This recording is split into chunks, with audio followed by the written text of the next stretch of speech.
16 या 17 जुलाई कब है देवशयनी एकादशी। नोट करें पूजा और पारण का सही समय, कथा और उपाय। सनातन धर्म में देवशयनी एकादशी तिथि का विशेष महत्व है। इस दिन जगत के नाथ भगवान विष्णु की पूजा की जाती है। साथ ही उनके निमित्त एकादशी व्रत रखा जाता है।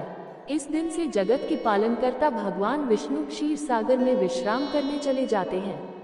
अतः इस दिन से चातुर्मास शुरू होता है।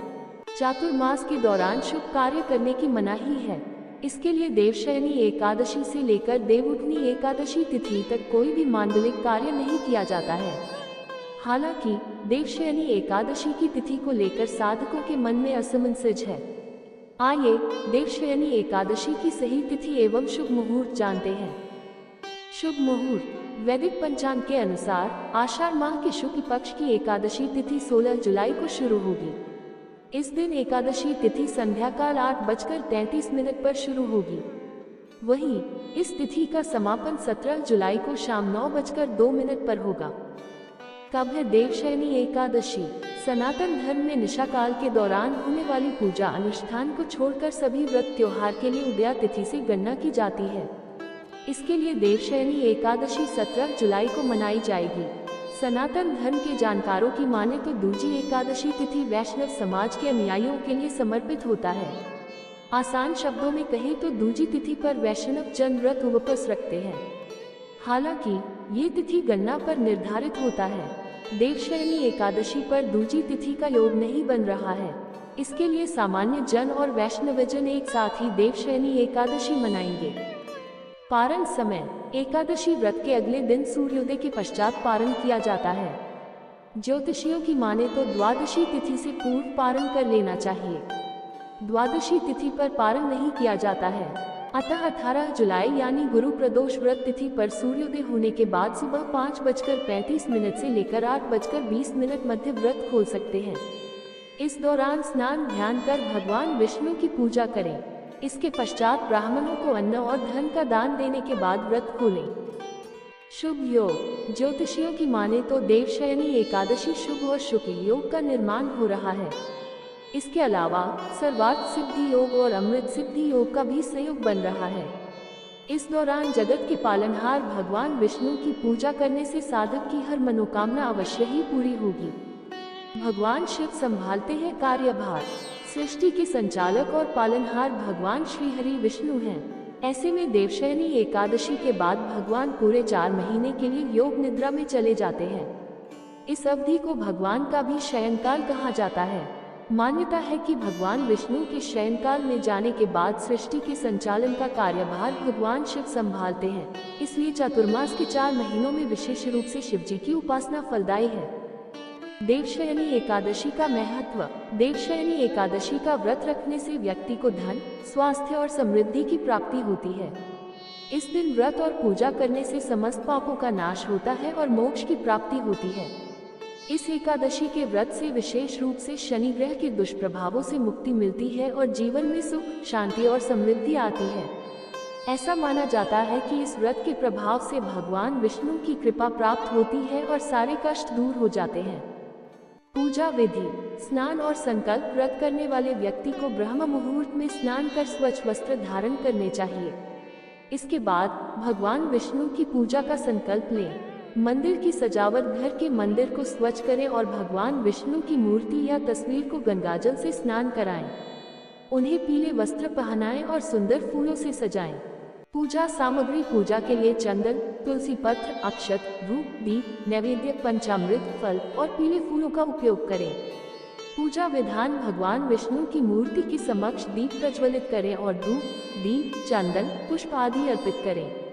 भगवान विष्णु को पंचामृत और फल का नैवेद्य अर्पित करें। विष्णु सहस्रनाम या विष्णु स्तोत्र का पाठ करें। एकादशी के 3 शुभ मंत्र। इस हर्षयन मंत्र से सुलाएं भगवान विष्णु को। सुक्तित्वयि जगन्नाथ जमत सुक्तम भवेदिदम विबुदित्वयि बुधम च जगत सर्व चराचरम।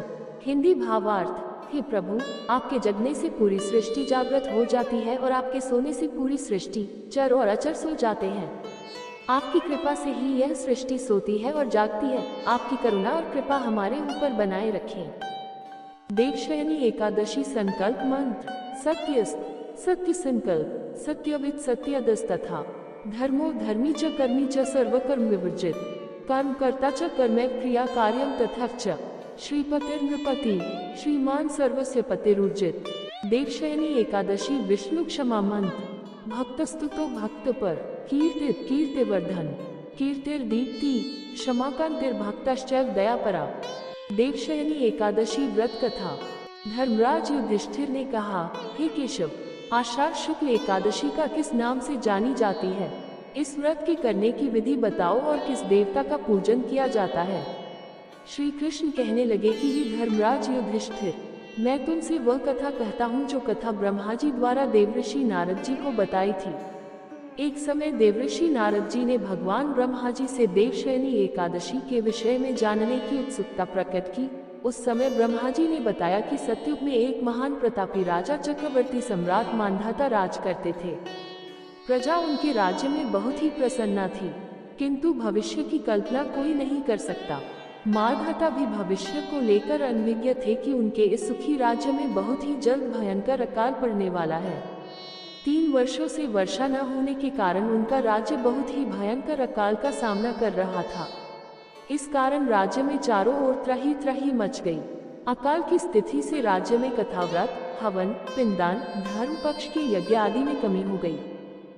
इस अकाल की स्थिति में प्रजा के पास अन्न नहीं था तो वह धार्मिक कार्यों में कहाँ रुचि रखती। प्रजा ने राजा के पास जाकर अपना दुख और सारी वेदना बताई। राजा तो पहले से इस स्थिति को लेकर काफी दुखी थे और अपने कौन सा पाप कर्म को सोचने लगे कि ऐसा क्या पाप कर्म मैंने किया जो इस प्रकार धन मुझे में मिल रहा है।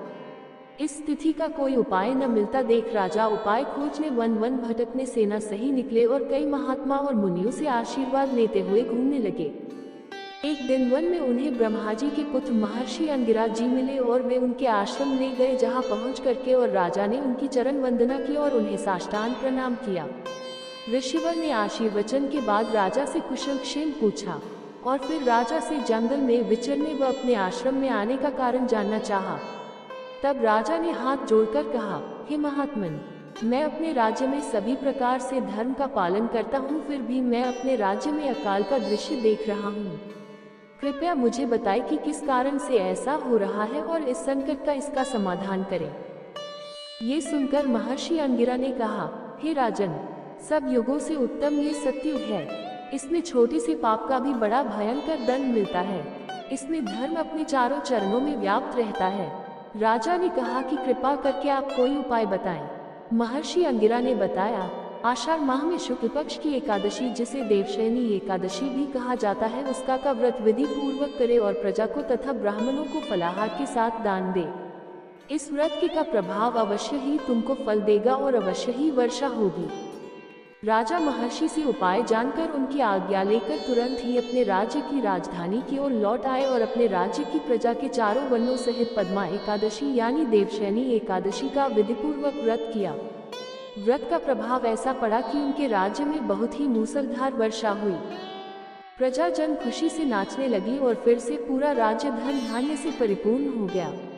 राज्य में फिर से भक्ति और आनंद के साथ राज्य में कथा, व्रत, हवन, पिंडदान, धर्म पक्ष के यज्ञ आदि शुरू हुए। ब्रह्म वैवर्त पुराण में कहे गए महात्म्य के अनुसार इस व्रत को करने से मनुष्य की सारी मनोकामनाएं पूर्ण होती है और अगर व्रती चातुर्मास का विधि पूर्वक पालन करे तो उसे मोक्ष के बाद गोलोक में वास मिलने का महाफल प्राप्त होता है। देवशयनी एकादशी का उपाय।